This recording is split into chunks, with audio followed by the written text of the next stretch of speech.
Βράδυ στο γκάζι, βράδυ στο γκάζι, βράδυ στο γκάζι, βράδυ στο γκάζι, βράδυ στο γκάζι, χάζευα κορίτσα, άκουγα κουμπάνικα από τους ορίτσας, έπινα μοχίτο για καμιά ωρίτσα, θα τέλειωνα τη νύχτα με καμία μαγειρίτσα. Τότε σκάει, δίπλα ο σπάει, με μπουκανισιά από τη Χαβάη, λέγαμε για μπάσα, λέγαμε για νότες, μα εγώ στο μυαλό είχα μόνο καπούτι. Τότε μπαίνεις σαν φωτομοντέλο και έχω διπολά γιατί με λένε δίπλα κάγκουρας, να σε επιβλέπει με ψεύτικο γυαλί, σπόιλερ και χέτη, χάρμα αφαμών και κάτι βις. Α, συγγνώμη κοπελιά, μια ζωγραφιά, του γέλασες με πλήγωσες, με κοίταξες, την έκανες, με άφησες, με πόδεσες, με ένωσες, με ξέχανες.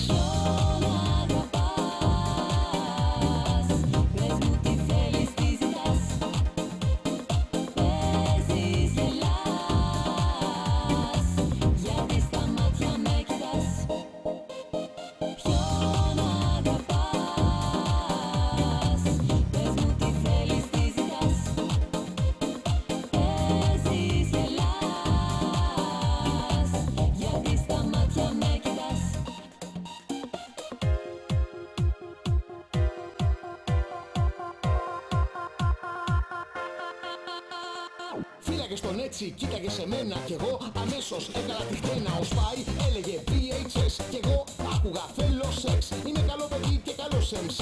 Ρώτα τη μαμά μου και τους Run DMC. Στο κλώμα πάλι αντέχω παραπάνω. Δυο μπουκάλια τζάπ και οδηγώ αεροπλάνο. Όσο για το σεξ, μια δοκιμή και θα αφήσεις το λεπέτη. Σύγκριση, εγώ με τον αστείο. Τα κορίτσια που με θέλουν έχουν κάνει σωματείο το ατού μου. Αγαπώ θεσπέσια, σαν το Χούλιο Ιγκλέσια. Είσαι η ωραία η Ελένη και τα βράδια μόνη στραβουλά με την Ολένη.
Make it us.